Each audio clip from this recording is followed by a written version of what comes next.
Hello and welcome back to the Low to High podcast. I'm one of your hosts, Ann Evans, and I'm here today with my co-host, John Sullivan. Say hey, John. Hello. For today's episode, we have the incredibly talented Christina Esposito as our guest. She played her college ball at Northwestern in Chicago, Yeah. I thought it was like outside of Chicago. No, it's in Chicago, baby. The shot. And now finds herself as the Chief Women's Lacrosse Ambassador with True Lacrosse. Welcome to the show. How are you today? I'm doing good. I mean, for being in a pandemic, I'm doing fantastic. Can't complain too much. Absolutely. And it's Friday Junior, so we're live and we're rolling. Very true. Don't have any classes on Fridays, so this is my real Friday. Nice. Good stuff. Beautiful. Good schedule. I have nothing going on today other than just working on more podcast stuff and helping my parents. They're going to Florida, so I gotta help them pack some stuff. Yeah, so we can just go ahead and jump into some general lacrosse questions. First, why don't you just tell us a little bit about your lacrosse background, how you got into the sport, and like what age you started playing and that kind of stuff. Sure. This is always fun for me to explain because I'm from Long Island and most Long Islanders pick up a stick like the second you're out of the womb. But I actually really didn't do that. I was a soccer girl first. I always loved sports. So like I was in sports camp when I was little. I'm the youngest. So I always was fighting with siblings, just always playing something. And then I think it was around 6th grade, one of my closest friends played lacrosse and I went and I watched one of her games. And it was so fast that my eyes like lit up. I was like, whoa, I want to play that. Like, what's that? So that was really the first time I started playing was around, I think 5th grade. I did like our PAL league. And then 6th grade is when I really started playing. But I started with a boy stick. I always love to tell that because I think that that's why my stick work kind of evolved at a higher rate. I think that just having a boy stick and not having the ball fall out helped so much. So my brother taught me how to catch. I had some stuff. I got hit in the face a couple times. It was a little rough at the beginning, but my brother taught me how to catch and throw in our front yard with a boy stick. And then I just started playing from there. And I never really was like taught any like lacrosse specific stuff. I feel like now it's like 6th grade, you're learning all this like super high level advanced stuff like behind the backs in 6th grade. I was just trying to catch with my right hand in 6th grade. So everyone's definitely advanced now. But I started playing in that 6th grade area, and then I played school. I didn't even play club until my freshman year of high school, which is pretty late for Long Island too. So yeah, I started playing then, and I actually really got recruited too from a lot more camp stuff. So I really wasn't like huge in the club world. I ended up playing for Yellow Jackets, which was obviously an amazing top program on Long Island. Savages, but don't want to go up against them. Yeah, I know it's not pretty, but we like it that way. We're too aggressive. But yeah, that's kind of how I started and got into it. And then I was always a multi-sport athlete too. Like I played soccer and basketball in high school, and I like honestly love those sports just as equally, but I was just better at lacrosse. Well, it's interesting you say that, like kids have far more development now in 6th grade because I will attest as a middle school coach, I see the 6th, 7th, and 8th grade, like some of them are throwing behind the backs and some of them are throwing straight into the ground. So don't worry, there are still some out there who are not superhumans by 6th grade. Yeah.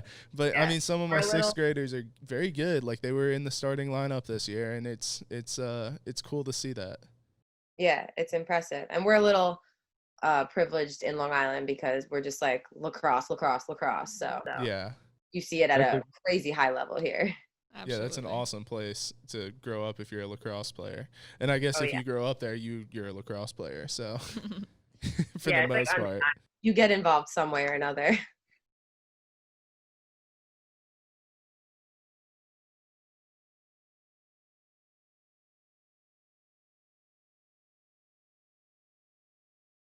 Yeah. Well, I'm from West Babylon, which is South Shore, Suffolk County of Long Island. The West Babylon was not really like one of the top programs on Long Island. So it was never like we had years of like a solid group of people here and there. And then as I got older, some new coaches came in and whatnot, and we kind of advanced more. But we never had like the championship winning team. I have never been on like the all-star team of anything, which I also think did, yeah, I always say like my L's built who I am. Yeah. But they really did. But when I was younger, yeah, I think it developed me though as a better player, because it kind of forced me to like be a leader and to be the person doing a lot more things. Like when you have all those good players on the team, you're like, like Sally's got it. She always scores from there. So really that's kind of, I mean, not necessarily my favorite memory, but that's like what I think about when I think of lacrosse when I was younger. I think I had a couple teams in my high school years that like we thought we were going to get really far, which we got to like the second round of playoffs. We always wanted to get to the championship, which was our county championship. But again, it's Long Island. Like there's good competition all around you. So I feel like the memories I have, I don't really have like a specific all-star team or anything, but my high school team, like I got to play with so many different girls. We have a lot of good players that came out of West Babylon. Like we have Alyssa Murray, Sam Apuzzo, Sammy Geyer's back, Richmond, and then like now the younger girls, the Heller twins, they're going to Florida, or one's in Florida, one's in UMass. So there's been a lot of good players that we got to play with. So I mean, my favorite part in general, even and throughout college, is just being with my friends. I'm a big like family lover person, so I love being with the girls all the time. Mm-hmm. That's one of my favorite parts too about like playing in college, is like the environment and like the kind of forced friends that you get like from being on a team. Like I was debating on whether or not I wanted to play lacrosse in college, like coming out of high school, and I had my other school I wanted to go to was University of Tennessee, and I was like, freaking out because I was like, there's 40,000 people at this school. How am I going to meet people? Yeah. So I kind of was like, I'm kind of glad that I have a lacrosse team, so I have like forced friends to like always hang out with. It's so much fun. Yeah, forced friends is 100% the word, but after like right now too, like you're just so used to being with like, I mean, in college it was 40 girls, but you're just so used to being surrounded by people all the time. And now it's like, I'm like working from home every day. I'm like talking to my dogs, like, and I miss it. I miss just like going places with people. And that was just like something that, the older people always said it to you and you were like, oh yeah, okay. Like my roommates annoy the heck out of me. But like, when you look back on it now, I'm like, wow, like I miss living with like my 5 best friends. Like you'll never have an experience like that again. So to all the college people out there, enjoy it. Enjoy it, yeah, as much as you can. Currently, we were talking about that before we started too. It's so different. Yeah, I'm graduating and Anne is still in school. It's just so much different now. It's definitely going to be something interesting to tell our kids one day. Yeah, they had a checkpoint outside the building yesterday, and they were asking to see my like health app. And I was like, honestly, I'm just here to see a teacher. I don't have the health app. I'm a graduate. And they were like, well, we can't let you in. We're a closed community. I was like, I paid a lot of money to be a part of this closed community, and I would like to be let into the building. Please. Yeah, I know. It's definitely like super weird and challenging, but I had, it's actually on my Instagram, like an IGTV or whatever you want to call it. But I had a combo with, she's a sports psychologist who works with Olympians up in Lake Placid, Dr. Mara Smith. And we were basically saying that like everything is crazy right now and you have to let yourself feel, for sure. Like let yourself have the bad day, allow yourself to be like, this totally sucks. But at the same time, like remember who you are. Like we're athletes. So adapting and like letting change just kind of come and go is really who we are like every day. But I joke with my friends, and even I tell the little girls I train, I'm like, the last like 2 weeks, I'm like, you are change. I am change. I love change because I actually hate change. Like I hate it. So I've been trying to like work on that myself, because you got to manifest. Everything, yeah, day by day, literally everything is changing. The information you hear, like just the world in general. So I'm just like, I'm gonna go with the flow kind of person. This is gonna be better for my mental sanity.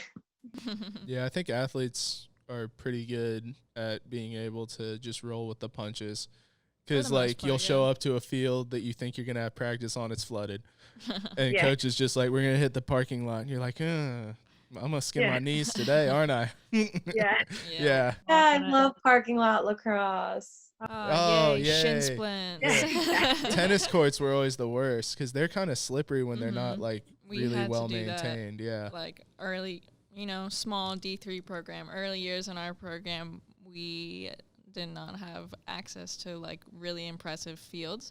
And so we would have to practice on tennis courts When at it like rained, 5 yeah. a.m. When it rained, we Oh, did tennis court practices. True MVPs. Yeah, Yep. ankles gone. We put on for our city. Shin splints there. Yes, shin splints here, ice bags on, Yeah.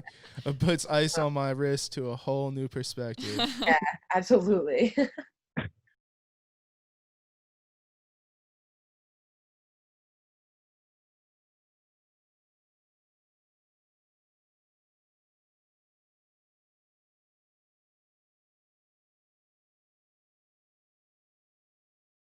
Yeah. Northwestern, I found some of my bestest friends there. I actually loved the campus too. I love that we're actually outside of Chicago. Fun fact. We're That's what I thought. Evanston. yeah, we're Yeah, but Evan it's not. It's not like really far outside of Chicago, right? Yeah. 20-minute drive in, I think. Yeah, because, all right, sorry. I didn't mean like downtown. Like, I know you're not downtown. I just meant, yeah. I tell everybody Chicago anyways. It sounds cooler than Evanston. You can see Chicago very easily. Evanston is where Mean Girls took place, so it kind of is a little landmark. Cool enough. But yeah, I loved the campus. It's a very hard academic school. I was not the best academic person in school. I was definitely more of an athlete than I was with my academics.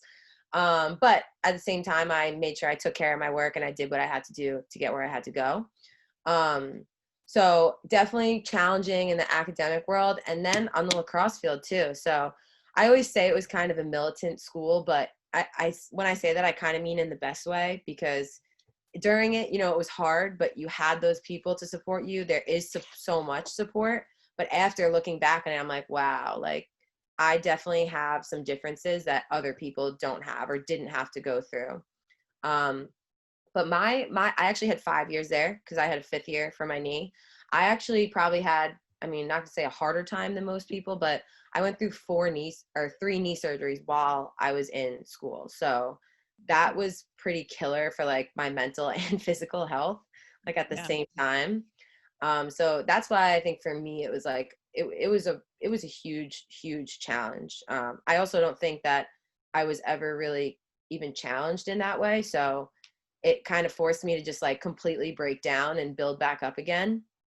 But again, like I say, I had some of the best teammates and some of the best support. So I really leaned on them. But between them and family, you need that support when you're going through such a high level environment.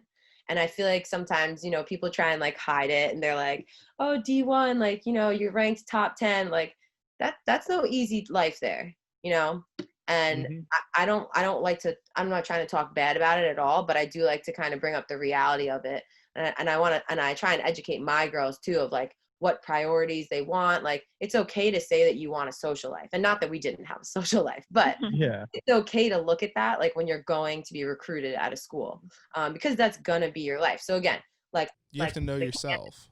Yeah. Like, You have you to have to know know what you want, because if you pick the wrong fit, it's just not going to go well. Exactly. And then like Yeah. once one thing is off, like even like if your social aspect is off, the rest of it's off. So for me though, it was hard too. I'm a big like Long Island girl. You can hear probably in my accent, I was like way more aggressive than a lot of people too. So it actually took me some time to like kind of get used to even just like the Midwest culture.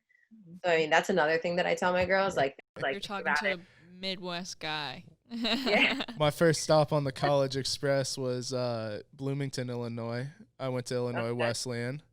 Okay. Yeah, I went there for half a year, and actually that was definitely the program that was the most put together and collectively bought in that I've ever been a part of. And I was very sad to leave it after a semester, but family.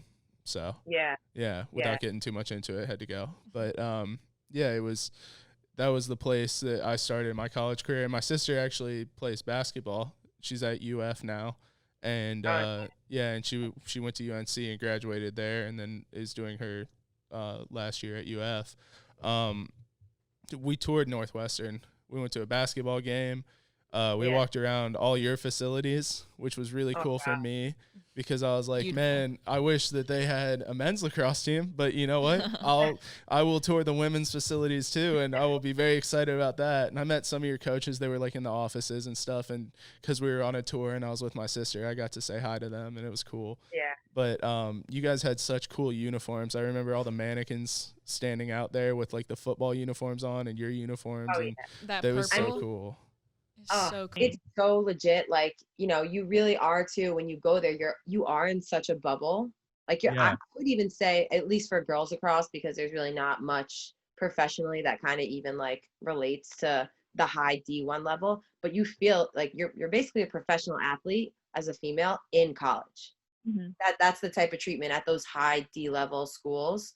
And I mean, like, it's a hard environment. And I mean that in the best way when I say it, because there are so many perks that you get that other schools don't get, like a D3 program won't get. And we are so spoiled in that way.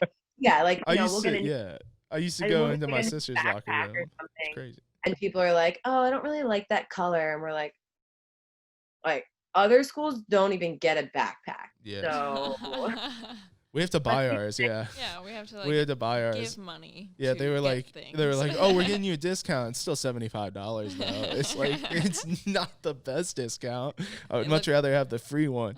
Yeah, my sister got they took one trip to Minnesota to play Minnesota for like the Big Ten ACC Challenge or whatever, her sophomore year. And for that one trip, where they were getting off of the private plane onto the private bus, and then off of the private bus and into the hotel, and then back on the bus to the stadium. That was it. Like, they were on the bus or inside.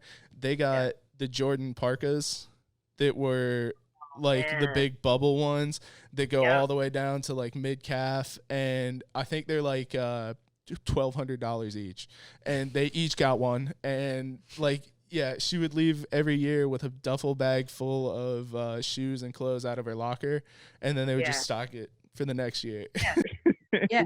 I mean, and that's the stuff I'm talking about. Like, there's so much cool stuff that happens, but I always have to remind people, and that's why when people ask, like, oh, how was it at Northwestern? Like, trust me, I had a great time. Like, despite all the crazy stuff that I personally went through, I had a great time. You know, I wish I could go back, but at the same time, like that stuff, I feel like on the outside to people looks so nice, but when you're the one actually going through it, when you didn't sleep last night because you had a paper due, or you couldn't figure out your math homework and you're trying to figure it out, and then you have practice at 5 a.m., you get on a plane sweaty, you're doing homework on the plane, it's a lot.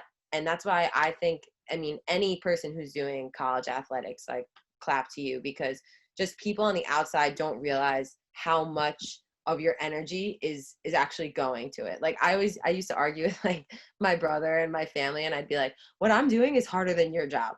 Narps. We don't understand. We argue, and my sister and I would argue too, because like I would work out at UNC with the trainer there, because for a little while I was considering walking on there, but I just didn't have the grades. But yeah, it was awesome, because I would go in there and he would be like, you're working harder than your sister. And I'd go out and I'd text her immediately. I'd be like, Jason says that I work harder than you. And she'd be like, you don't even go here. Shut up. I'd be like, I don't care. I do what I want. Yeah. But it was, that was always fun. And then, and D3 and NAIA, we do the same thing that you guys do, not as many hours, because we can't, we're like limited and stuff like that, because we're obviously we're not as well funded and stuff like that. So and to preserve our time as well. But like, we do it on dusty fields, and like fields where you can easily break an ankle, and we don't get the parkas or the shoes or any of that. Some programs, some of the better ones, like Tufts and Salisbury and those programs, but like the startups and the smaller schools in the South, no. Mm-hmm. And I mean, it's not like, oh, woe is me. We picked it. Yeah, it's fun. And it's fun for us, but it's definitely funny when you go to scoop up a ground ball and you're like, this is my junior year of college and I just scooped up a shovel full of mud. Like, why did I pick this? But also you have a great time. So it's just a trade-off. If you want to put all your time into your sport and then you go D1, but if you want, more time to spread out amongst other activities, you can pick a lower level and you'll still have a great time. Mm-hmm. Yeah, definitely. I mean, that's why I always stress to my girls, I'm like, there is no right or wrong for where you want to go. You have to go visit all the different levels. Like I actually never did that when I was going to school. I was so competitive and no one from my family, even went to college. No one from my family played lacrosse. So I was the first one and I was like so competitive. I was like, I want to win a national championship. Like that is hands down the ultimate goal. That is it for me. Obviously, like I had to go to a good academic school and whatnot, but I mean, little me, like really wasn't even looking at that. So I really, really try and take my time with the girls and be like it doesn't even matter where you go. You just want to be happy because it's a lot at the D1 level. And again, not that there's not good things that happen from it, but I always joke with like my parents and stuff. And I'm like, even now going into like the real world, like the work world, I'm like, I feel like superwoman compared to some people because of all the stuff that I've been through and just like the schedule that I used to be on and stuff. You don't realize until you get out how well prepared you are from being in that environment. Time management. Oh yeah. That's why, my sister would, and I got a good look at it because she would tell me like exactly how hard it was because she first of all wanted to rub it in and second of all also just filled me in on it because we would talk as a family, but it's crazy. The commitment to time at the D1 level is a lot, and it definitely like has made her far better at just being able to be lazy during the day because she gets everything done when she only has a couple tasks, and I wish that I had that, but hopefully we'll get there. Yeah.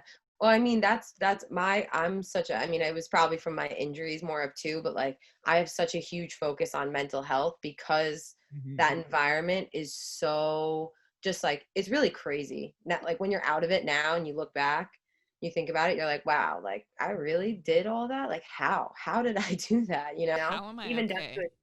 Yeah, exactly. Even down to a daily basis. I'm like, one, how am I okay? How did I do that? Like I must have been superwoman, but that's why I probably wouldn't have even have learned to take care of my mental health if I didn't go through that stuff.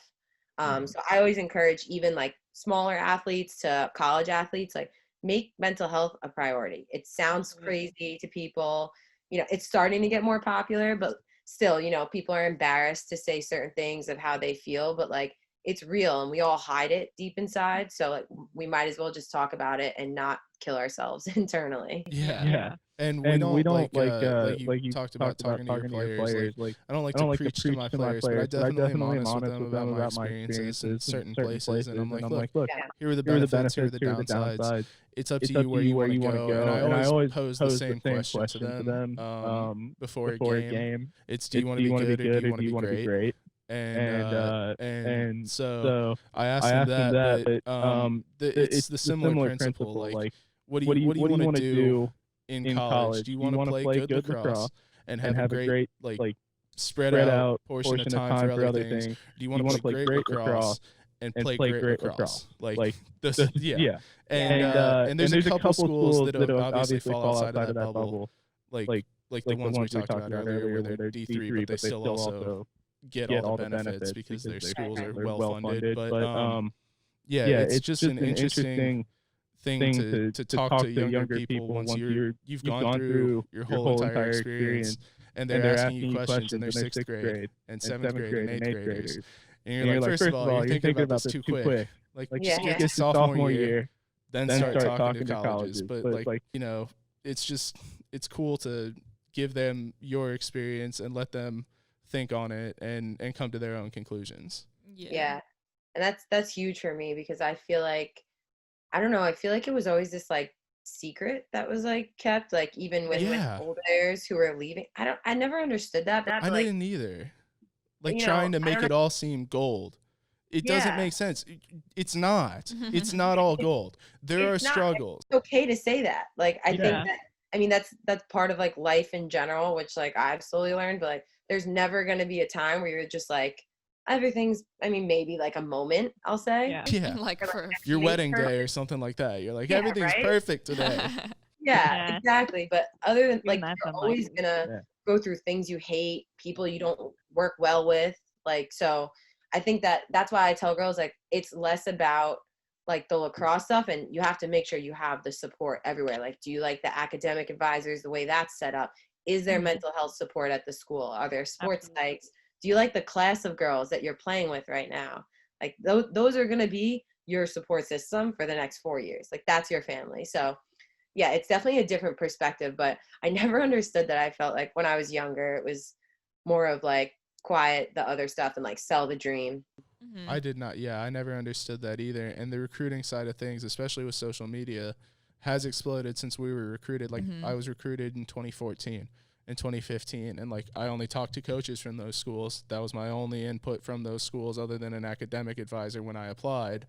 But that was it. I talked to the coach and I talked to the academics people, and I didn't see another player before I committed. And it was just, and they just gave you exactly what they wanted their pitch to be. And you were like, all right.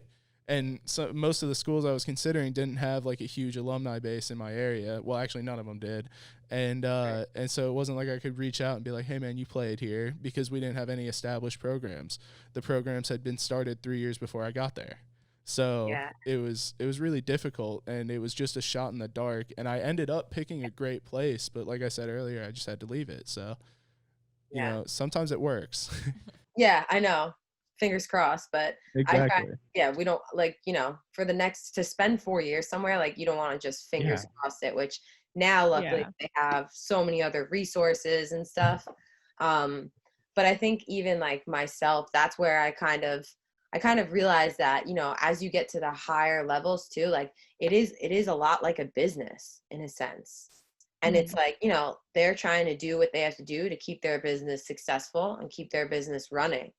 And at the same time, you're kind of just like an employee. So, you know, for younger girls, it's annoying to think about it like that, because they're like, yeah, whatever. Like, I work at my local ice cream shop. Everything's all good. Like, but at the same time, like once you get older, like, you know, you're always going to have to work within those circumstances. So I think for me, like I took away from that, just even as a coach, like just being super relatable and like down to earth with the girls, because I never liked, and in all my lacrosse years of experience, like I never liked being like talked down to or being like, I could take criticism. I'm a very tough person, but there were times where I was just like, what, like, why'd you gotta say that? Why do we have to talk about it like that, you know?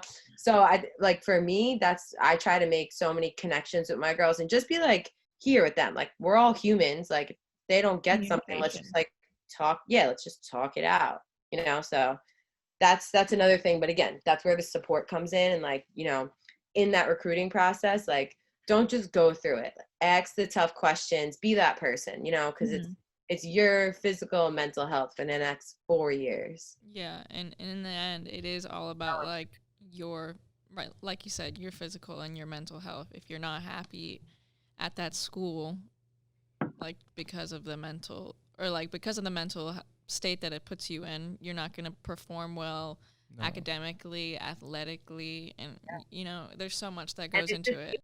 It's such a tornado spiral from there. It really is.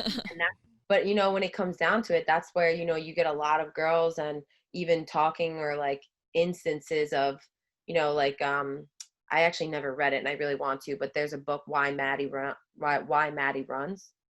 I think she was a Penn State athlete, touchy subject, but she committed suicide. And from the outside, I think most people said like she was a pretty like popular girl, you know, pretty normal standard, but that's why I always try to highlight, and it's even uncomfortable for me to talk about it, because I don't, you know, want to bash anyone or bash the, you know, like I love D1 sports, but at the same time, I've been through it and like, I just know the realities of it. And I remember how much of a prison it became for me at certain points, not the whole time. But at certain points, and I just wish that other people don't have to go through that. So that's why it's so much more important than people think. You know, you go through a lot. Well, it started as a way to like get kids to come to your school so they could compete and have fun with their sport. But then it became, there was a ruling body, and then people started making money. And and it was just like, now it's a numbers thing. And coaches get fired on numbers. It doesn't matter if their players like them and want to play for them, and they just need a couple years to get recruiting classes. If your numbers aren't there, you're gone. Like, it's just off with your head, you know. It's crazy. And it's just a lot. There should be more of an emphasis on the people. Yes, considering we're all humans and not robots. Instead of a business. You said it. Like, you feel like a number at sometimes. And especially like another thing to look at when you're going to be recruited and stuff, like, how many players do they carry on a roster? You know, that's huge, because if you're on a roster with 40 girls and you're on the bench, you're like, my coach doesn't even know my name. It's like, she does. Of course she does. But it's just the feeling that comes with it. And like, let me put it out there, I'm not bashing coaches. There's a lot of pressure on the coaches as well. You know, and imagine, like, I can't even imagine. Because of what we talked about, the numbers. Like, they'll get their head chopped off for numbers. Like, it's not, Exactly. So they don't have time to focus on your health and stuff like that when they're so worried about wins and losses. So much else to worry about, right? Right. Yeah, they leave that up to staff members, and sometimes those people are up to the task, and sometimes they're not. But it just usually more often at the better schools they are. But it's. I mean, I personally think that every team should have its own sports psychologist. Yes, that would be helpful. I don't know if it goes by division, but I can 100% say, because I've been through Division I, like 100%. I think UNC had, like, I think I saw on their Instagram, they had like a therapy dog that would like go. Oh my God, I was like, that's what we needed. Our school typically does like where they bring in therapy dogs like into our little courtyard like once a week. Yeah. Or not once a week, but like a few times a semester. But my fiance knows that dog very well. I don't remember his name right now, but Remington. Yeah, she even has a little stuffed animal of him because she played club rugby there, and she went through the ACL tears and multiple surgeries, and so she knew the therapy dog well because he would come in and she'd be on the bike and she'd be able to pet him and stuff. It definitely helps with the therapy, I bet. Yeah, 100%. And even imagine on top of that having those injuries, you know? Yeah. So it's very important. Absolutely. So I think we're gonna go ahead and shift into some questions about True. Yes, we saw your hoodie. Every time you sit up, we can see it. I like it. That's dope. There you gotta get us one. Yeah, send us one. So let's start off with talking about the new, how do you pronounce it? Helios? I believe it's Helios. Yeah. Helios, yeah. Yes. That's the new handle. Yeah, the new woman's handle. Yeah, so that is actually the lightest on the market. I would put on my Instagram the other day. I was like going around my house and I was like, what can I compare this to? And I'm sitting there about to get a Capri Sun for myself. I'm a little kid. I love juice boxes still. I can't lie. I do too, but they're gone in like a sip. They're way smaller than you remember. I know, so true. The Capri Sun used to take like a full meal to drink, and now I'm just like, all right, well that was good. I know, but no hate on the juice boxes because they're but yeah, I'm like drinking this and I'm like converting ounces on Google because I told you I'm not the academic person. So I'm like on Google and then I'm like, oh my gosh, this is lighter than a Capri Sun. So it's amazing. When I actually played with it, like it feels like nothing. Like, I mean, for me, one, I have wrist injuries. And two, like if you're like a fakey person and you want to move your stick quicker, you just don't have the weight of like moving it anymore. So it was like kind of mind blowing even for me to feel something that light. Yeah. Do women's players bend the shaft when they shoot? Like you don't bring it all the way down. You more shoot from up here. Yeah, so like you're not gonna snap something that's that lightweight, because with a men's player, if you made something that lightweight, the harder shooters, like the bigger guys like me, I'm not claiming to be a harder shooter, but I'm a bigger guy, and I would definitely snap something like that with all the momentum. But they also have a men's shaft. Really? Yeah. That's yeah, they cool. do. And I don't so know how True they're making those. I've been out of the game of technology. Yeah, for Well, this is the a while. magic. I won't go into details, but they have their own sports engineers and Yeah. they have their own materials also because True is True Lacrosse is also umbrellaed under True Sports, which is hockey, golf, baseball also, and for golf they have the number one. I don't even know what you call it. Handle, Club. putt. Club? club. I don't know, whatever you want to call it. The golf club, the golf thing that you swing with. Yes, those are clubs. Because I'm an athlete, so That's Bad. okay. Golf isn't a sport. I'm just gosh, let's not get into I'm it. just kidding. I'm just kidding. I just really wanted to make somebody out there go, "Oh, what the hell?" yeah, you're gonna get some hate comments. No, I'm kidding. Golf is a sport, but it's it's Boring. not. Yeah. Well, not even boring. It's just Back it takes to a the while. shaft. Yeah. Sorry. So anyways, no, but the Helios, well, so True, we have our own materials. So it's not like we have to outsource materials or we have to send to a factory in Asia somewhere. It's a lot of it is more in-house stuff, and we have all that stuff. So there, I think on the Instagram too, there's some like little sneak peek or insiders of how they make the handles too in their factories. I know one of the other pros, Mickey, he went to the factory and actually like made one of them too with like the actual rolling of the materials. So Oh, that's cool. They're is really cool. like I'm such a huge fan of True, not only because I work with them, but since I know all the details that they do and they put into their products, I'm just like, there's no other company doing the same thing. So, and that's why other companies can't make these things, you know? Mm-hmm. That's so cool. Yeah, because I mean, you've not seen a shaft that's lighter than a Capri Sun. I don't think. Yeah, no, There's no. some lightweight shafts out there, but I I remember this one. I don't know why, but this one, like when I first started playing lacrosse, or maybe even before, it was like this men's shaft, and it was like bendy. Do you remember? Yes. that? Yes. Oh my Yeah. gosh, Yeah. terrible. Why would There anyone was, ever? well, there was a couple of things like that. There was the wooden shaft, the BAM No, shaft. it was like I remember the it was wooden like Yeah. But clear. no, I Oh, I know the clear one that I don't think it was Wolf Wolf Athletics. It was I don't something remember like what that it though. But it was clear and it had like a ridge down the middle, and you could supposedly it generated more And the power purpose on of it was shots. like be bendy, you know. It was that the weirdest idea ever. You go to like check someone and you just wrap around them. Like a rubber stick. Yeah, no, it basically was a rubber stick. Like it didn't bend into a U, but it would get a serious bend to it. It was very True weird. in their handles and getting like more technological, but they have actual like flex degrees. So to an extent of like what you're saying, they have certain things that are supposed to flex, but it's not like you can actually Yeah. the bend, but like a certain flex is supposed to make your shot faster and stuff like that. String King has So stuff they like mess that around with too. all that stuff. For their poles, like the top part is thicker where you're going to be throwing stick checks, and then the middle where your hands aren't typically going to go is lighter weight, and then down at the bottom where you're going to be riding hips and pushing is So like the different zones and stuff. yes, and it also flexes because of that, because it's lighter in the middle, so it'll flex more and snap more on your shots. And since it's all like in-house too, they like mess around with stuff all the time. They have certain things that they play around with, and they'll like send it to us, and we're like, whoa, this is so cool, or like I would never use this, but it's cool because that's the like loop of their products. They have their own in-house stuff. They'll send it to some of us who are on the pro team, and we'll kind of like mess around with it, give feedback, and then they go back at it. So That's really like nice. Yeah, I love it. That's a good deal for you. You get all the cool stuff before anybody else, and you get to tell them if they need to change anything. Yeah, exactly. You get to be picky. I showed up to my Jesters practice last night. Jesters, a club on Long Island. I'm a director for now, and I coach team there. And I showed up with our new stick that's coming out, the Lynx, and the new woman's stick that's coming out.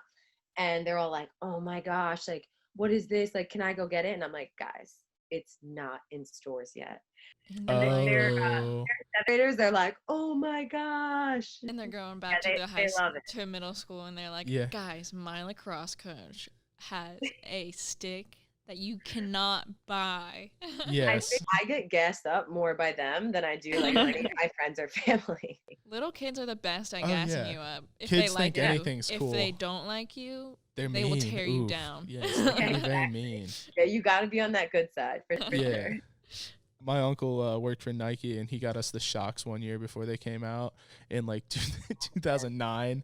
And I was wearing some like Duke blue Shocks to school the next day, like the first day back after Christmas. And everyone was like, hold on, I've never seen those before.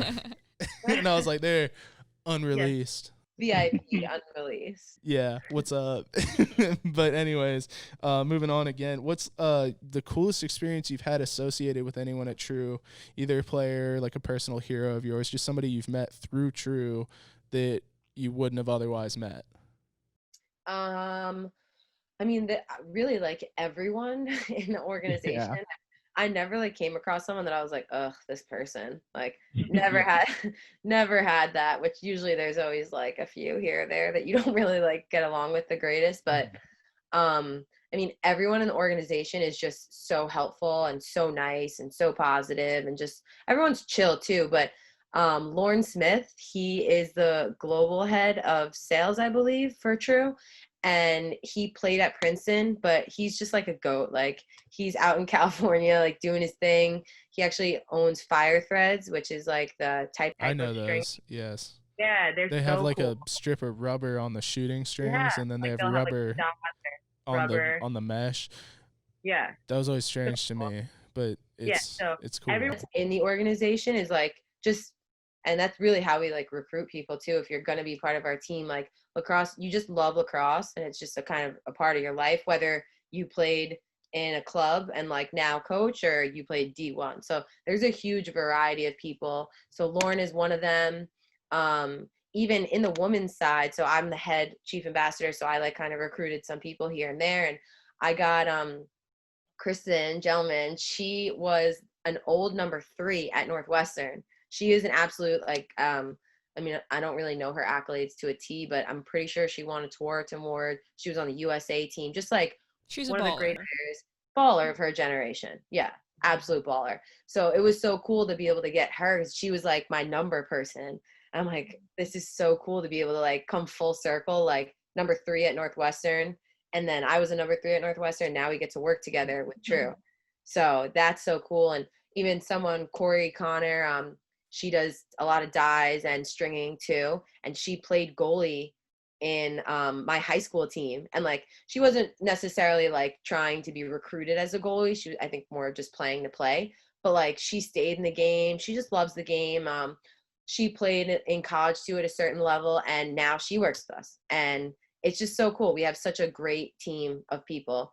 And it's cool to be able to like, once you're outside of college, to be able to meet up with people who are in other colleges. Like Dylan Maltz is the men's head ambassador. He played at Maryland. So it's so cool to be able to just like, you know, talk with other people who went other places.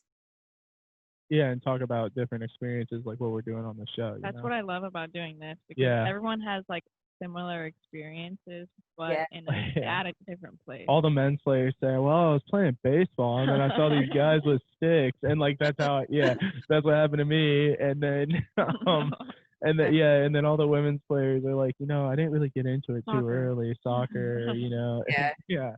It's cool though. It's nice to hear all the different ways that people make it, because it's cool, I bet, for younger people listening to this to hear that you don't have to be, you were from Long Island, but you don't have to be from Long Island. Like we had Nick Costello as our first guest, and he was from Colorado. I mean, there's so many people, like Taylor Thornton. I don't know if you guys know her. She played at Northwestern. She was a senior when I was a freshman, so maybe like 2012 was her year. But she was from Texas, and like there's a couple girls from Texas. One of the greatest players I've ever seen in my entire life. Rachel Hall. Oh, I don't know her. She's the goalie at Boston. Oh, nice. She's from Texas. She's like, a beast. and well, now it's more popular too. But like back then.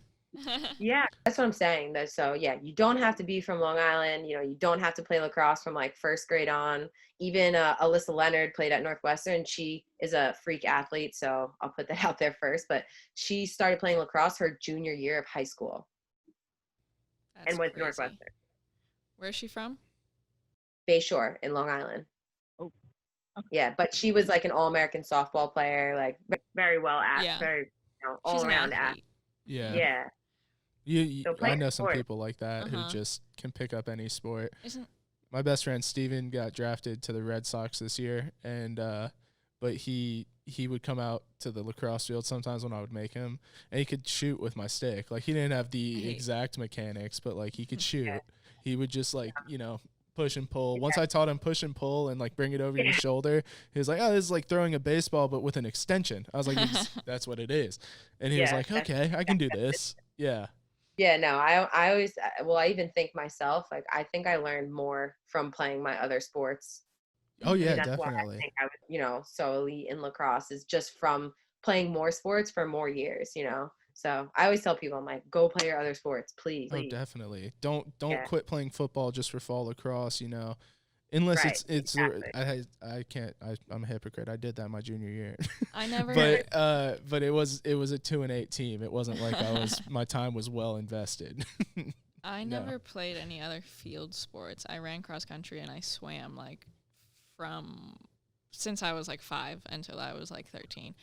But I'm a big sports gal, and so I know a lot. I have a lot of sports knowledge about like other sports, and that definitely helps like with like translating into lacrosse, like knowing how other sports work. And like basketball, like women's lacrosse is so much like basketball. Gosh, yeah. I reference basketball all the time.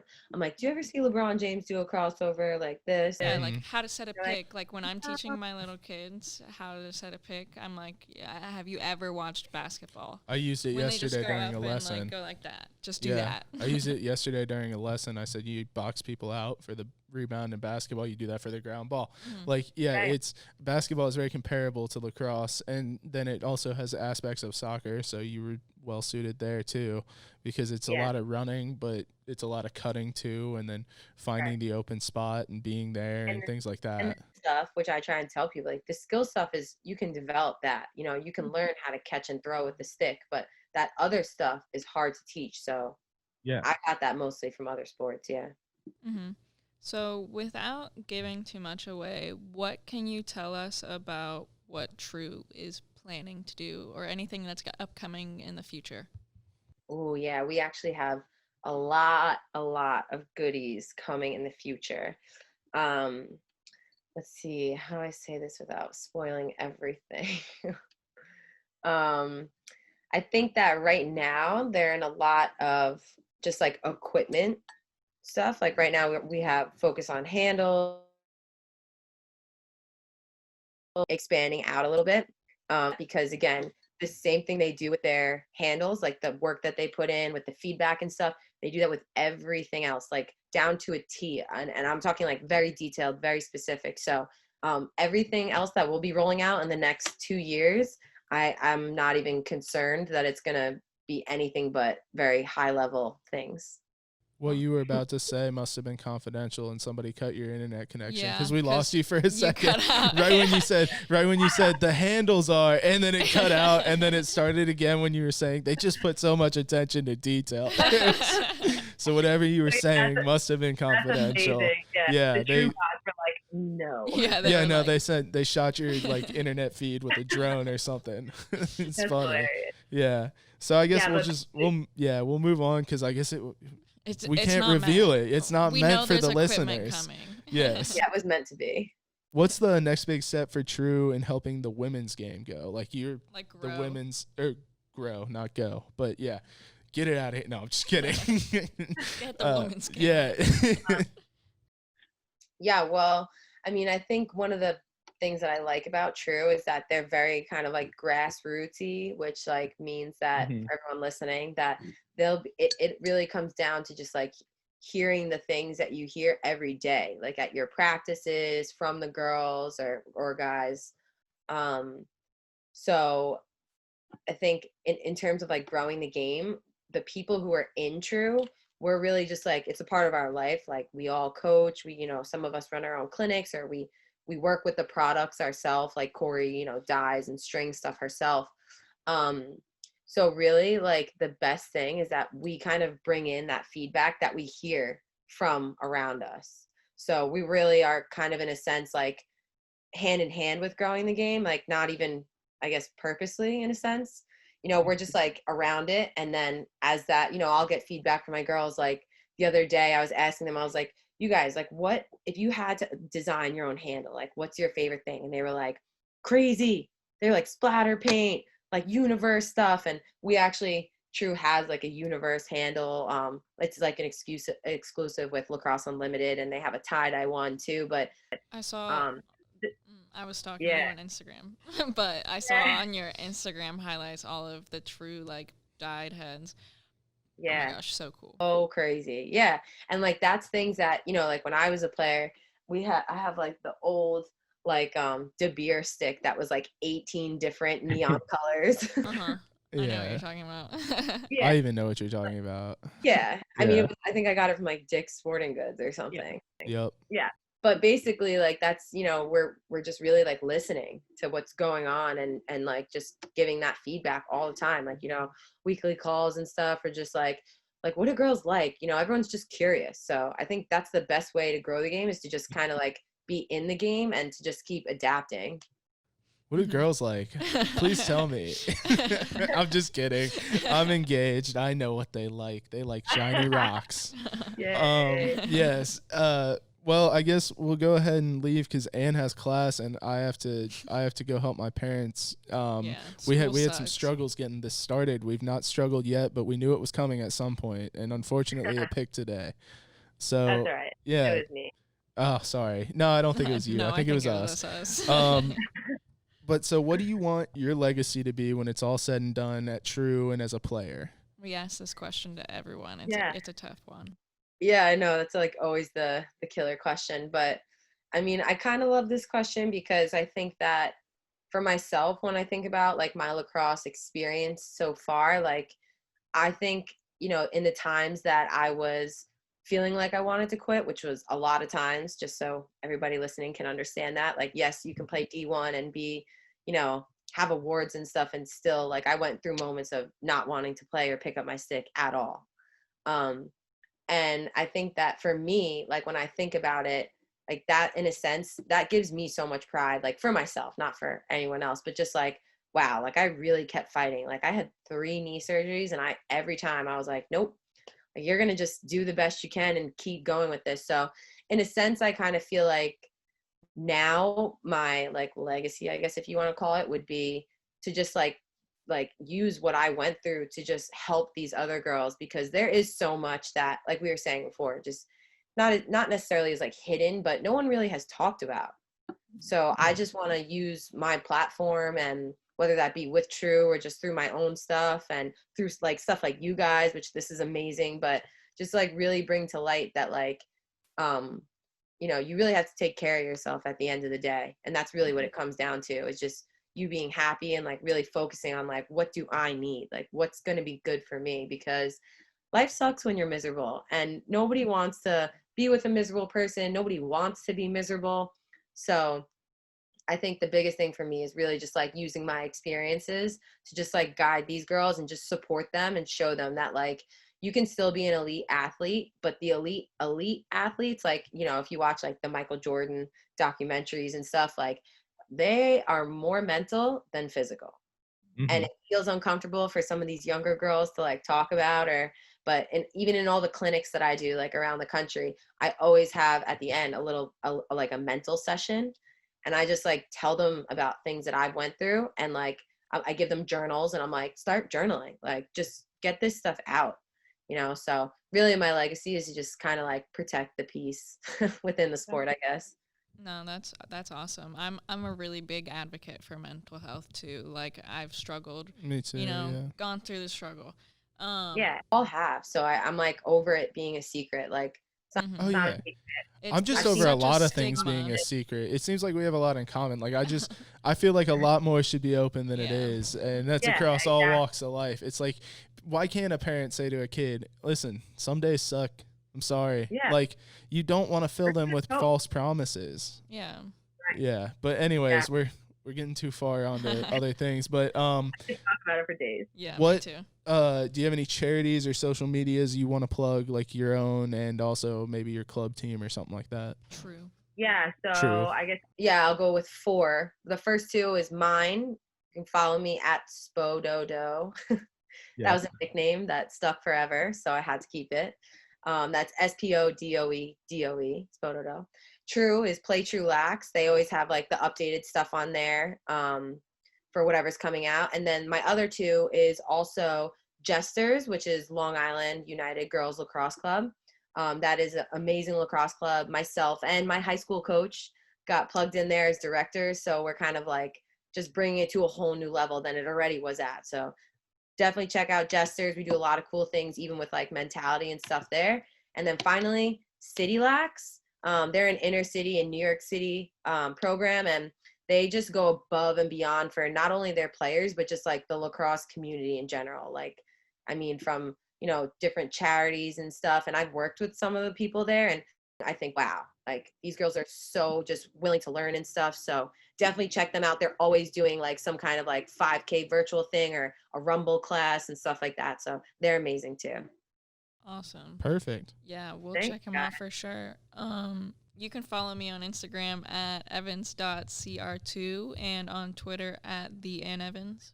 I am at John Sullivan 20 on Instagram. Pretty simple and straightforward.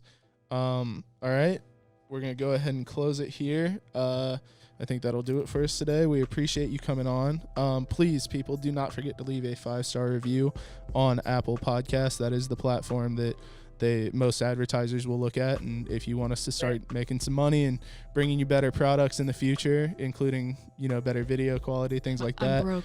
Yeah, we're both broke. Please help us out. Leave us a review. And then also don't forget to follow our social medias at Low to High Pod on Twitter and at Low to High Podcast on Instagram. Also visit our website, www.lowtohighpod.com. You can purchase these stickers, which I have on my Yeti. You can't really. They're pretty cool. Yeah, it's hard to see. You know, there's something weird cool. lighting in here. But anyways, thank you again for coming on, and we really appreciate it. It's been a great episode. Yeah, this was awesome. Thanks, guys. All right.